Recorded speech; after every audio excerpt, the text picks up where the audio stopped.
में। लेकिन बहुत कम लोग हैं, जितने लोग ज्वाइन करते हो आप लोग वही कनेक्टेड हो, अभी वही सब कर रहे हो, वही सब असाइनमेंट बनाए हो, बाकी लोग नहीं बनाए हैं। कहाँ नहीं मैम, मैथ की क्लास में ऐसा ही रहता है मैम। सब क्लास में यही हाल है। आज तो अभी तक और 5 ज्वाइन किया है।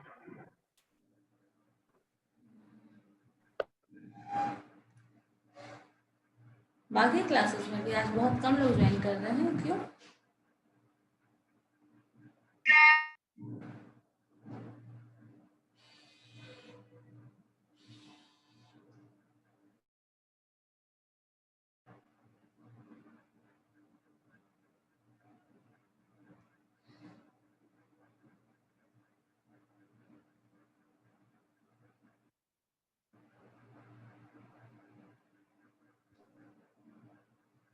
चलो देखते हैं, हम लोग क्या कर रहे थे लास्ट क्लास में, टेंजेंट एंड नॉर्मल।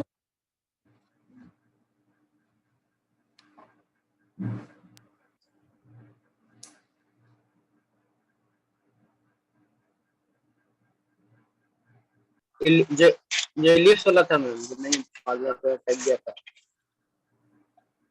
इलिप्स वाला ये क्वेश्चन। स्क्वायर।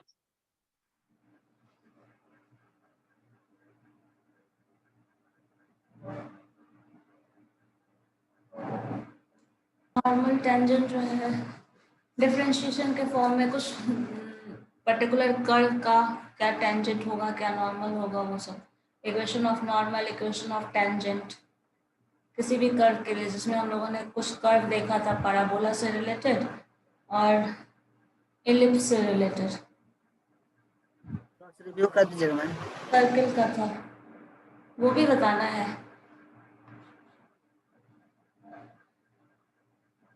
आप लास्ट क्लास में नहीं थे?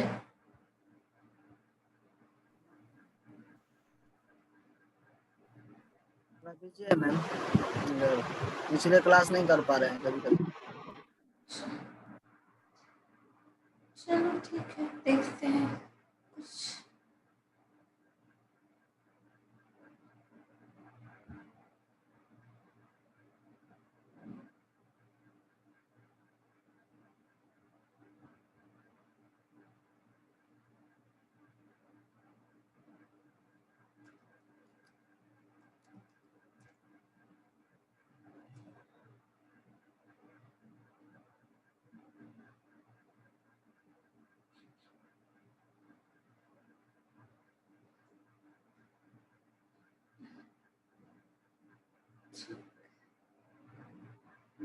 तो वो भी लास्ट क्लास में जो बता रहे थे वो भी थोड़ा बहुत बताना होगा ना।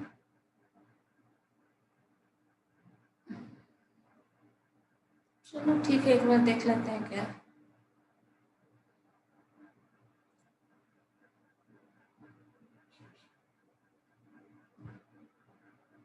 हम लोग नॉर्मल और टेंजेंट देख रहे थे, tangent and normal to any particular curve. तो यहाँ पे जो टेंजेंट और नॉर्मल हम लोग फाइंड आउट कर रहे थे कर्व में, वो कैसे फाइंड आउट करते हैं वो एक बार देख लो। एक फंक्शन है continuous function y is equal to f x, जो हमारा हमेशा गिवन होता है किसी भी डिफरेंशियल इक्वेशन के लिए, जो कि कंटिन्यूअस है, चूंकि कंटिन्यूअस है और डिफरेंशिएबल है तो कंटिन्यूअस होगा ही। तो अब इस कंटिन्यूअस कर्व में जो कि y is equal to f x है, लेट एक पर्टिकुलर पॉइंट x1 y1 है जो कि इस पर्टिकुलर कर्व पे है। जैसे ग्राफिकली देखें, this is the curve, this is particular point x1 y1 जहाँ टेंजेंट फॉर्म हो रहा है, जिस पॉइंट पे टेंजेंट फॉर्म हो रहा है। देन इक्वेशन ऑफ टेंजेंट क्या होगा, देन उसी को डिफाइन किया गया है, कोई particular point be on the curve, then the equation of tangent at this point on the curve would be this. ये जो होता है वो क्या बोल रहा है, y minus y one d y by d x, x one y one x minus x one. ये क्या बता रहा है, ये हमारा इक्वेशन, अगर ये स्ट्रेट लाइन, ये आपको याद होगा, this is the equation of slope. ये इक्वेशन ऑफ स्लोप होता है जो कि फॉर्म में है हमारे y माइनस वाई वन, जो कि हम लोगों को अपने कोऑर्डिनेट ज्योमेट्री में पढ़ा था, y minus y one is equal to m x minus x1, ये उसी फॉर्म का इक्वेशन है जहाँ पे बस चेंज क्या हुआ है, ये टर्म वही है जो हमारा कोऑर्डिनेट में था, ये टर्म वही है, बस ये जो m है वो इंटरचेंज हो गया है इस dy बाई डी एक्स से। अब देखो इस dy बाई डी एक्स में इसी टर्म को जो m रोल प्ले करता था वहाँ, जो कि स्लोप था, वही रोल प्ले करता है ये यहाँ पे स्लोप का। मतलब dy by d x at this point जो है वो बताता है स्लोप ऑफ दैट टेंजेंट। तो ये स्लोप ऑफ टेंजेंट बना रहा है, तो ऑब्वियसली ये जो इक्वेशन दे रहा है that equation is slope of tangent का इक्वेशन ऑफ टेंजेंट हो जाएगा। यहाँ पे मेंशन भी किया है this is the slope of tangent at this particular point. अगर इसी तरह नॉर्मल देखें तो हमें पता है ये टेंजेंट है और ये नॉर्मल है, टेंजेंट पे परपेंडिकुलर लाइन आता है वही नॉर्मल है। So normal at this point of this function जो होगा वो परपेंडिकुलर लाइन है। और एक रिलेशन जो हमने ये भी कोऑर्डिनेट ज्योमेट्री में पढ़ा था, अगर दो स्लोप है, एक स्लोप टेंजेंट का और दूसरा स्लोप नॉर्मल का है, then the product of these slopes is equal to -1। So slope of normal अगर हमें निकालना है स्लोप ऑफ टेंजेंट के हेल्प से, तो -1 बाई स्लोप ऑफ टेंजेंट हो जाता है। तो -1 as it is, slope of tangent तो हमने अभी पढ़ा ही, ये जो है वो स्लोप ऑफ टेंजेंट है, तो इस पर्टिकुलर पॉइंट को यहाँ लाके लिख लो। So this term is slope of tangent. अब ये वैल्यू रख देंगे तो स्लोप m की जगह आप उसी इक्वेशन में पुट कर दो, तो जो रिजल्ट आएगा that is the slope of normal का इक्वेशन। ठीक है, इस तरह से हम लोगों ने equation of normal and equation of tangent find out कर लिया।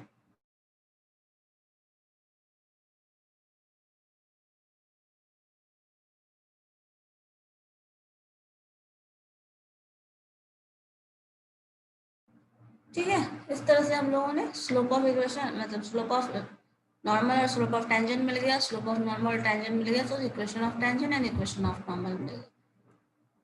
इसी तरह हम लोगों ने एक क्वेश्चन भी बनाया था इस पे, और इस पे बेस्ड एक इक्वेशन, मान लीजिए अगर हमारे पास सर्कल का इक्वेशन गिवन है और या फिर किसी भी कर्व का इक्वेशन है, not circle, circle, ellipse, parabola, hyperbola, जो भी इक्वेशन है, और उस इक्वेशन पे कोई पर्टिकुलर पॉइंट दे दिया जाए, तो हम लोग टेंजेंट का इक्वेशन निकाल सकते हैं या फिर नॉर्मल का इक्वेशन निकाल सकते हैं with the help of these two formula. एक फार्मूला आपको इसको ये ध्यान में रखना है, और चूंकि इंटर रिलेटेड है दोनों, ये अगर पता है तो दूसरा अपने आप पता चल जाएगा, तो इससे हम लोग कैलकुलेट कर सकते हैं।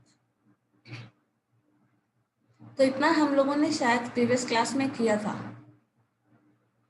और इस पे बेस्ड कुछ प्रॉब्लम्स बनाए थे, है ना? Yes ma'am. तो अब इस पे हम लोग थोड़ा अलग तरह का क्वेश्चंस देखते हैं। जैसे मान लीजिए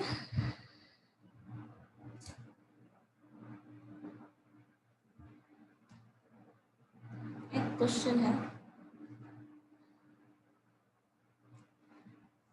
दे रहा है क्वेश्चन में, find the equation of tangent to the curve. Curve दिया है x to the power 2/3 plus y to the power 2/3 is equal to a to the power 2/3 at the point theta. ये हमारा इक्वेशन ऑफ टेंजेंट है, sorry equation of tangent find out करना है। ये हमारा curve का इक्वेशन गिवन है, लेकिन यहाँ मेंशन किया है एट द पॉइंट थीटा। जैसे वहाँ पे पॉइंट मेंशन था एट पॉइंट x1 y1, यहाँ पे मेंशन किया है एट पॉइंट थीटा। जैसे मान लो अगर इसको हम कुछ ग्राफिकली रिप्रेजेंट करें, तो कोई कर्व है, कोई भी कर्व होगा, मान लो सर्किल है, इक्वेशन तो सर्किल जैसा ही था, इक्वेशन ऐसा कुछ है, और इस पे बोल रहा है एंगल थीटा है वो, तो एंगल थीटा मान लिया यहाँ पे बनता है। ठीक है, this is particular angle is angle theta. ये एंगल थीटा क्या है नहीं है मुझे नहीं पता एग्जैक्टली जो भी है, बट थीटा के टर्म में इंफॉर्मेशन गिवन है। अब इस थीटा के लिए जो भी इस पॉइंट पे x और y का कोऑर्डिनेट होगा, कुछ भी हो, मान लीजिए एक्स है और वाई है, ये कोऑर्डिनेट होगा, यही हमें फाइंड आउट करना है, ठीक है, टेंजेंट एट दिस पॉइंट। सो हमारे पास इक्वेशन, अब देखिए इन्फॉर्मेशन कैसे दिया है, ये इन्फॉर्मेशन दिया है, यहाँ एंगल थीटा है, एक्स और वाई पे क्या क्या पॉइंट ले रहा है, पॉइंट नहीं बता रहा। तो अब इस तरह के क्वेश्चन को कैसे करेंगे, देखो वापस से जो क्वेश्चन है वो है ये, इक्वेशन ऑफ सर्कल था, सर्कल में एक पर्टिकुलर एंगल बता दिया थीटा, एंगल थीटा पे जो भी पॉइंट आ जाए, एंगल थीटा कुछ भी हो सकता है, 30 degree, 40 degree, 60 degree, 80 degree, 90 degree, कुछ भी है, एक पर्टिकुलर एंगल है, एंगल मेंशन्ड नहीं है, ठीक है। तो हमारे पास क्या सॉल्यूशन है, अब देखो जो भी एंगल बनेगा, जैसे हम लोगों ने ग्राफिकली इस चीज को देखा है, ये एंगल जो भी बनेगा किसी न किसी पर्टिकुलर x और किसी न किसी पर्टिकुलर y के लिए ही बनेगा, जो भी एंगल है, क्योंकि इस पॉइंट टेंजेंट तो यही बनने वाला है। अगर मान लो हम टेंजेंट बना रहे हैं तो टेंजेंट का जो पॉइंट होगा ये तो यही बनेगा, टेंजेंट कभी अंदर इनसाइड द सर्कल तो बनने नहीं वाला, यही बनने वाला है। तो इस एंगल पे से जो एक्स वाई कोऑर्डिनेट मिलेगा इसी की बात कर रहा है। तो यहाँ पे क्या करना होगा ना, जो एक्स इंफॉर्मेशन थीटा के टर्म में है उसको एक्स वाई में कन्वर्ट करना होगा, या एक्स वाई में है तो थीटा के टर्म में, अकॉर्डिंग टू यूज हम लोगों को कन्वर्जन इस्तेमाल करना पड़ेगा। तो यहाँ देखो, इसीलिए वैल्यू पुट कर दिया है एक्स का ए कॉस क्यूब थीटा। ए कॉस क्यूब थीटा क्यों लिखा है, कॉस क्यूब थीटा का मतलब समझ लीजिए, ये क्यूब थीटा इसलिए ले रहा है कि अगर यहाँ आप एक्स को cos cube theta two the power 2/3 लिखेंगे ना, तो 3 कैंसिल हो जाएगा, और जो रिजल्ट मिलेगा वो एक्स स्क्वायर, मतलब cos square x to the power square y to the power square is equal to a to the power square, मतलब साइन, ये जो सर्किल का इक्वेशन है वैसा मिल जाएगा। साथ में ये टर्म ए है, तो अगर आपने ट्रिगोनोमेट्री अच्छे से पढ़ा होगा तो आपको पता होगा ये जो पॉइंट होता है ये ऐसा पॉइंट होता है, ठीक है, और ये जो पॉइंट है अगर इसमें आपको मान लीजिए हम कॉस थीटा को डिफाइन करने बोले, चलो cos theta is equal to, हमको बताओ तो क्या होने वाला है, 1 माइनस साइनस का थीटा, क्या इसके बेसिस 1 माइनस साइनस, नहीं, वो उसके कॉस को साइन में कन्वर्ट नहीं करना, ए बाई बी जो टर्म आता है उसके फॉर्म में बताइए, cos theta is equal to, a भी लिखिएगा तब ना मैम, बी बाई बी, अच्छा ठीक है, hypotenuse A pocket by H होता है, पता है ना, ए बी हम नहीं भी ए लिख, बाई एच होता है। तो theta R by current, base by simply hypotenuse, hypotenuse, और हाइपोटेन्यूज जो यहाँ है वो क्या है, दैट इज आर, आपको पता है, because this is the radius of the circle. या फिर यहाँ पे अगर क्वेश्चन में जो मेंशन्ड है तो क्वेश्चन में ए दिया हुआ है तो आप ए ही कर लो, सर्कल का इक्वेशन जो दिया है उसमें ए लिखा है तो ए लिख लेते हैं, तो बी बाई एच। इसी तरह अगर साइन थीटा अगर मेंशन हो तो वो क्या लिखेंगे, पी बाई एच होगा। By P by H, H। अब देखो h जो है अगर इसी में हम कुछ ऐसे लिख लें, मान लीजिए h साइन थीटा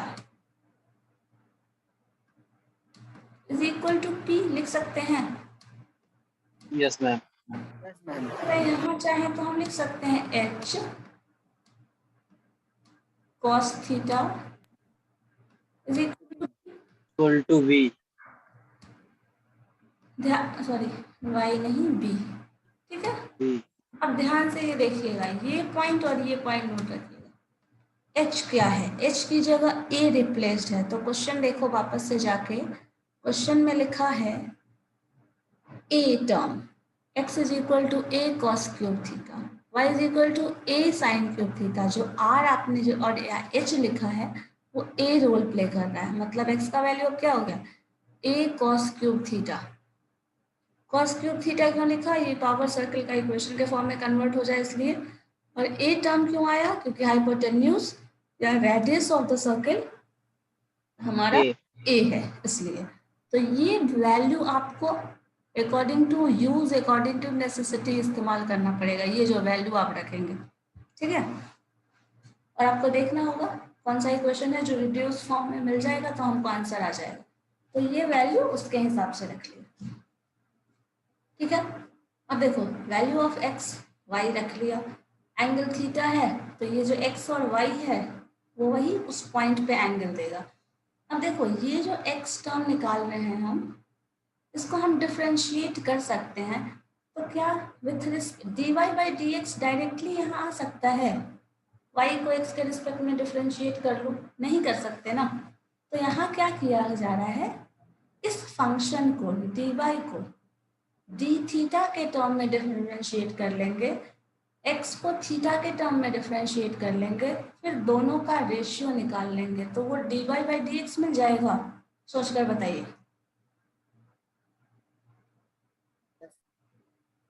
क्योंकि दोनों इंडिपेंडेंट है, दोनों रिलेटेड टर्म नहीं मिल रहा है। तो क्या कर रहे हैं, एक्स को हम थीटा के रिस्पेक्ट में डिफ्रेंशिएट कर दिए, वाई को थीटा के रिस्पेक्ट में डिफ्रेंशिएट कर दिए, और d y by d theta निकालना है, क्योंकि sorry d y by d x निकालना है, क्योंकि रेट ऑफ चेंज तो स्लोप। थीटा डी से कट जाएगा मैम। हाँ Yes मैम, कर सकते हैं। तो हम डी वाई बाई डी जाएगा मैम। ले रहे हैं। अब इसको डिफ्रेंशिएट करोगे क्या होगा, a constant 3 sine square theta cos square cos theta, y वाला टर्म ये है 3 sine square theta, sine theta का differentiation cos theta. Similarly x by theta को अगर डिफरेंशिएट करें इस फंक्शन को, a 3 cos square theta minus sine theta, दोनों का रेशियो निकाल लिए, ये आ गया that is tan theta.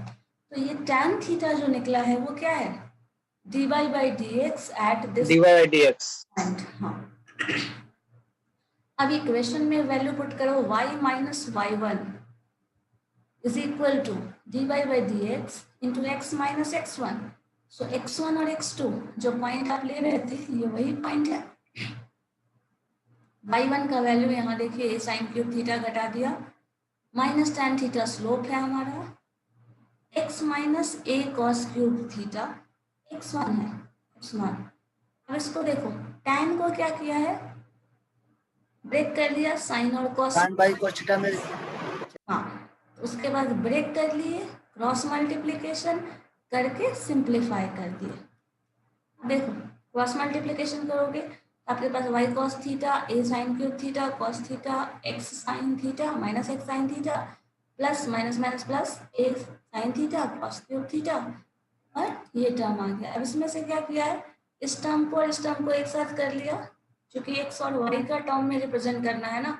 Equation देखिए, क्वेश्चन जो है ये एक्स का टर्म है, वाई का टर्म है और कांस्टेंट टर्म है, तो इसी फॉर्म में ले आएंगे, x sine theta plus y cos theta equal to a sine cube theta plus, यहाँ से कुछ टर्म कैंसिल कॉमन लिया, सिंप्लीफाई किया, ultimately a sine theta cos theta this term plus this term minus इतना लिख लो, यही इक्वेशन ऑफ क्या हो गया, टेंजेंट।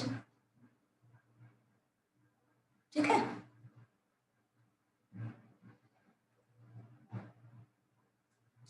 और इसलिए क्यों आया है, क्योंकि यहाँ देखिए पॉइंट जो दिया था थीटा के टर्म में दिया था, जो रिजल्ट जो आपका आएगा वो उसी फॉर्म में आएगा ना, क्योंकि इंफॉर्मेशन जो दे रहा है टेंजेंट फॉर्म करने के लिए बोल रहा है, वो पॉइंट नहीं बता रहा, वो एंगल बता रहा है। तो जो रिजल्ट आएगा वो भी पोलर फॉर्म में आ जाएगा। जैसे इस पर्टिकुलर पॉइंट को अगर हम बात करें, हमें एंगल पता है और इस एंगल के बेसिस पे ये पॉइंट बताना है, तो क्या होता है इसका वैल्यू पता है ना आपको, r cos theta polar form में और आर साइन थीटा, यही होता है ना। Yes ma'am. हाँ तो यही चीज इस फॉर्म में रिप्रेजेंट कर दिया गया, समझे। और वही चीज है x cos theta sine theta के टर्म में रिप्रेजेंट कर दिया, so this is the answer. ठीक है, चलो एक क्वेश्चन ये बना के देखो तो, write down the equation of tangent to the curve. ये सिंपल फॉर्म है जो हम लोग पढ़े हैं, right now the equation of tangent to the curve ये दिया गया है एट पॉइंट, लेकिन यहाँ एट पॉइंट तो दिया है बट पॉइंट में सिर्फ y कोऑर्डिनेट दिया है। अगर किसी भी इक्वेशन में y कोऑर्डिनेट गिवन है तो क्या x कोऑर्डिनेट निकाल सकते हो?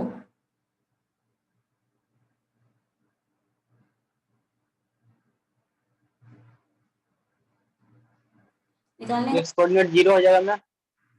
ऐसे नहीं जीरो बोलेंगे, ऐसा कर लेते हैं ना, इस इक्वेशन में हम ये वैल्यू पुट कर लेते हैं y का, देखते हैं x का क्या वैल्यू आता है, that is the of x, है ना। तो पॉइंट मिल जाएगा और फिर मुझे इक्वेशन ऑफ टेंजेंट तो क्या होगा बताइए तो जरा, कोशिश करके देखिए।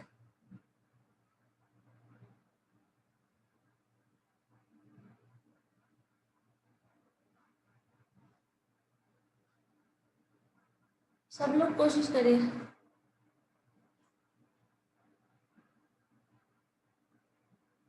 Roll number 12, what about this roll number 7? कोई रिस्पॉन्स नहीं। Yes ma'am. हाँ क्यों नहीं कर रहे होते हैं? बनाइए ना, अभी इसको बनाइए। ये सब क्वेश्चन जब तक खुद से सॉल्व नहीं करोगे ना, नहीं बनने वाला है। कोई फिक्स आंसर थोड़ी है जाके रट लेंगे लिख लेंगे, और क्वेश्चन क्या आएगा एग्जाम में पता है आपको पहले से।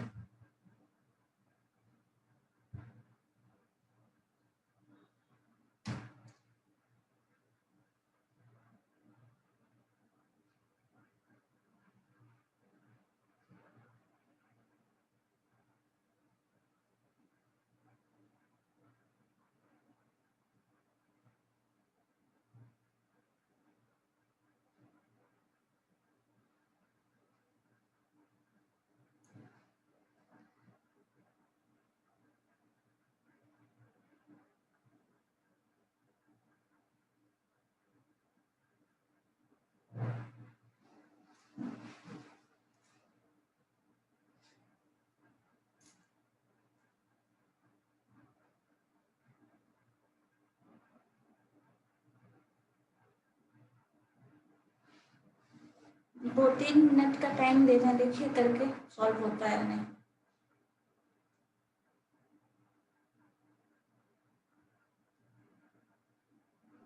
मैम कि उसका डिफरेंशिएट भी करना है। डिफरेंशिएट करके, हाँ टेंजेंट के इक्वेशन के लिए डिफरेंशिएट करना होगा, टेंजेंट निकालने के लिए, स्लोप निकालने के लिए डिफरेंशिएट करना होगा, dy बाई dx निकालना है।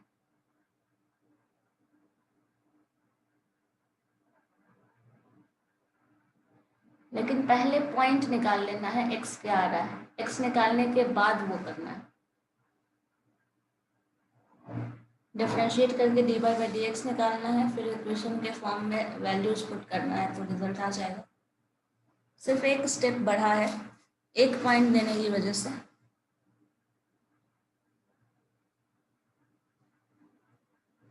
अगर दोनों पॉइंट दिया रहता तो डायरेक्टली डिफरेंशिएशन करते, रिजल्ट निकाल देते, लेकिन सिर्फ एक पॉइंट दिया है।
बताओ सॉल्व हुआ?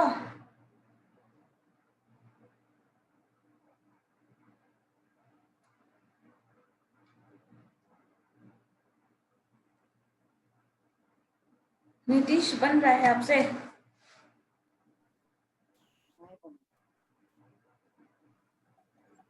नहीं हो रहा है।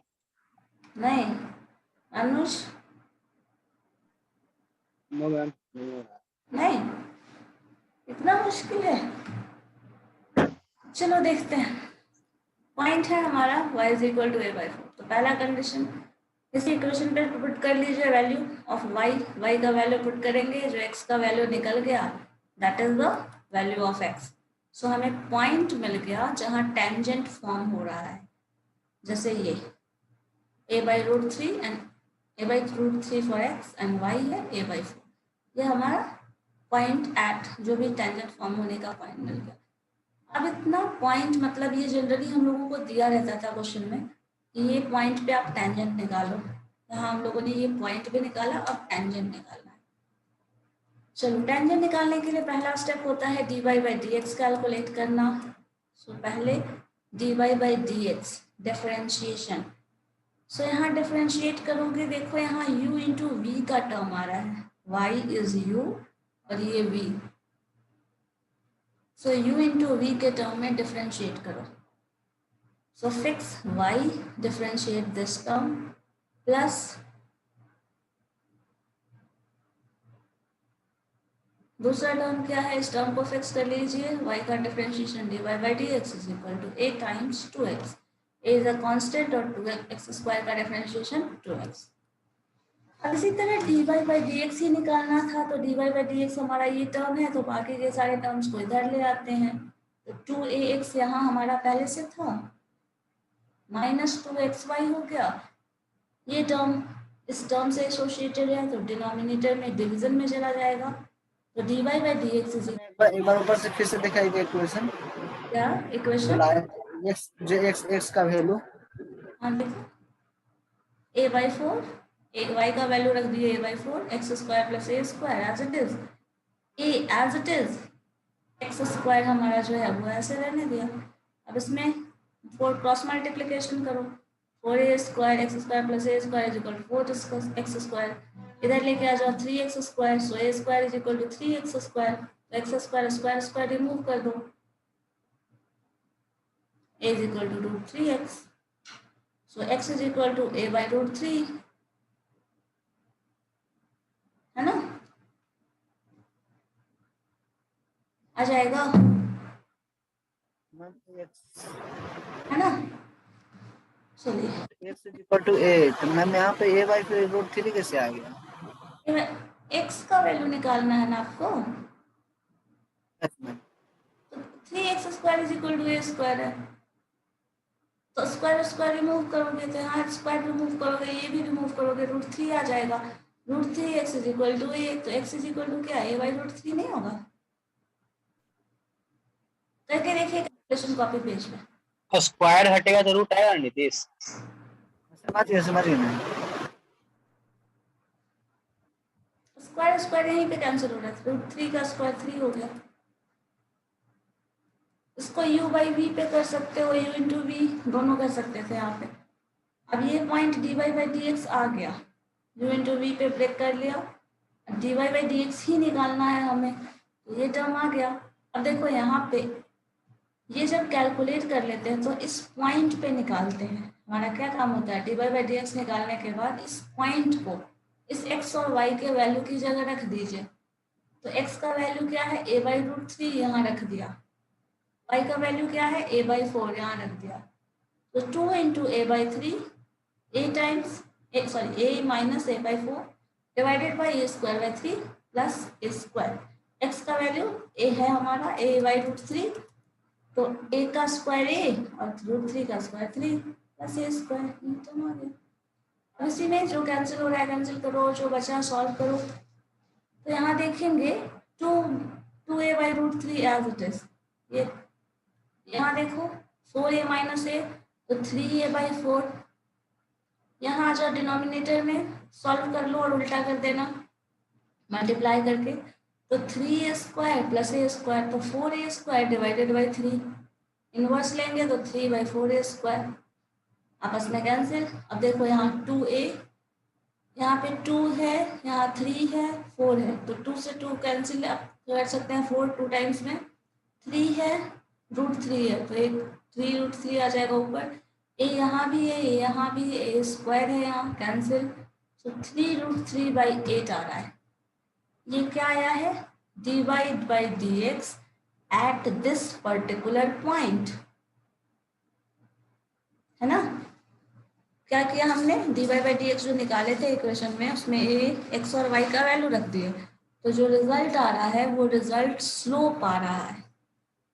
सो अब स्लोप मिल गया हमें, तो हमको क्या चाहिए? इक्वेशन।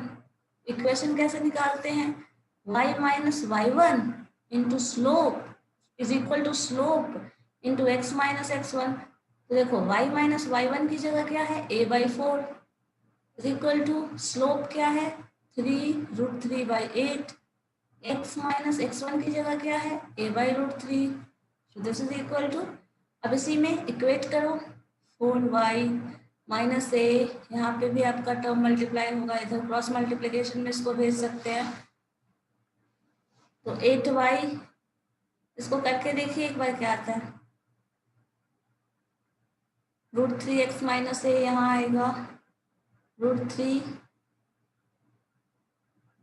और यहाँ से सिंपली इस 8 को उधर लेके चले जाओगे ना, तो 8y माइनस यहाँ से 8 मल्टीप्लाई होगा, तो a/8 इंटू 4, तो 2a, तो सिंपली ये आ गया 8y - 2a is equal to इतना।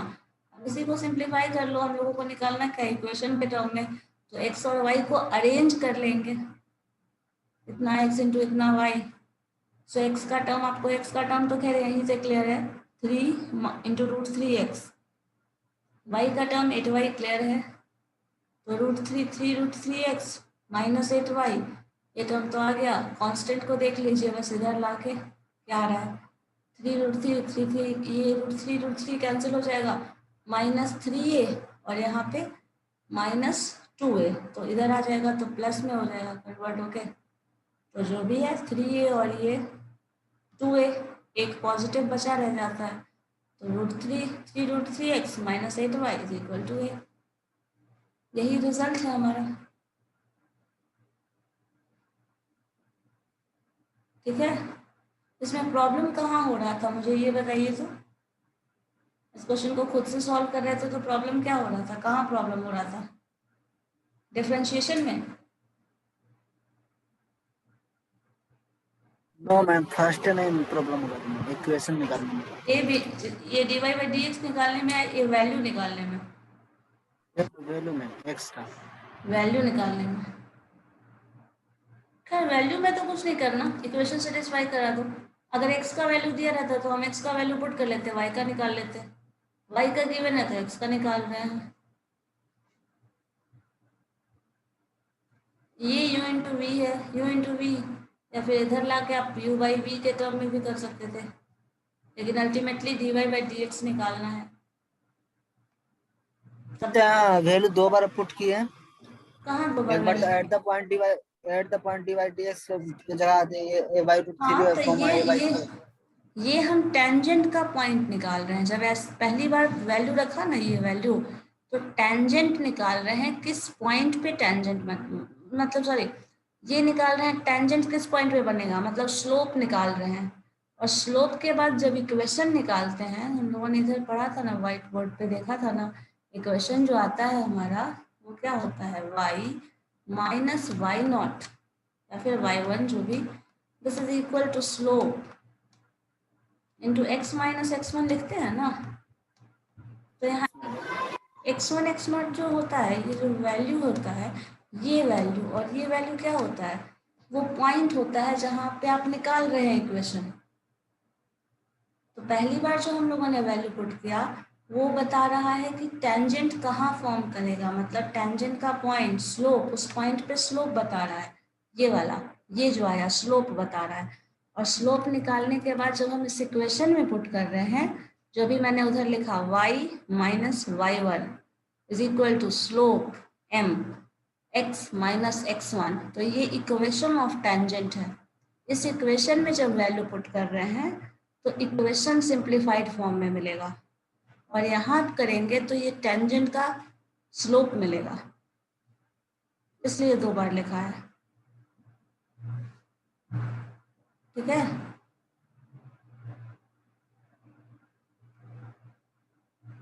ना लेट क्यों ज्वाइन कर रहे हैं सब। ठीक है, समझ रहे हैं इस बात को।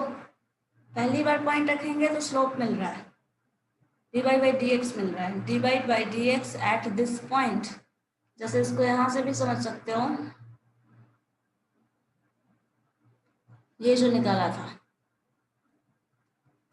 ये निकालना है ना, तो ये पॉइंट पहले ढूंढ के लाना पड़ेगा ना, ये पॉइंट सिंप्लीफाई करके लाना पड़ेगा, फिर इसको इस इक्वेशन में रखना पड़ेगा, तब हमारा रिजल्ट आएगा। तो दूसरी बार हम रखे हैं वो इक्वेशन में रखे हैं, पहली बार सिर्फ इस वैल्यू को फाइंड आउट कर रहे हैं। आप लोगों का काम ये है कि आप जो क्वेश्चन अभी बनाए हैं, जो अभी क्वेश्चन देखा, इसी क्वेश्चन में अगर आपको क्वेश्चन पूछा जाए इक्वेशन ऑफ नॉर्मल क्या होगा, तब बताओ क्या होगा। Find the equation of normal for this. जो आपने ये पूरा क्वेश्चन सॉल्व किया है, इसमें अगर इक्वेशन ऑफ नॉर्मल पूछ दे तो क्या करोगे, बताओ। dx को 1 बटा कर देंगे मैम, -1y। करके बताइए तो क्या आंसर आ रहा है। -1 बाई करेंगे, नॉट 1 बाई समथिंग, माइनस भी मल्टीप्लाई होगा ना।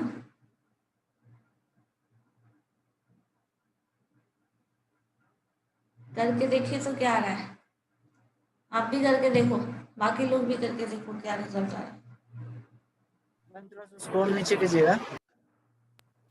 1 मिनट।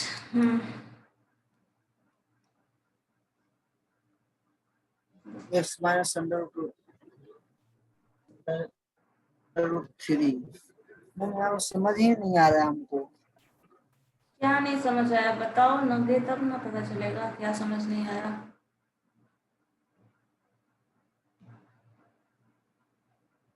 और यहाँ पे x माइनस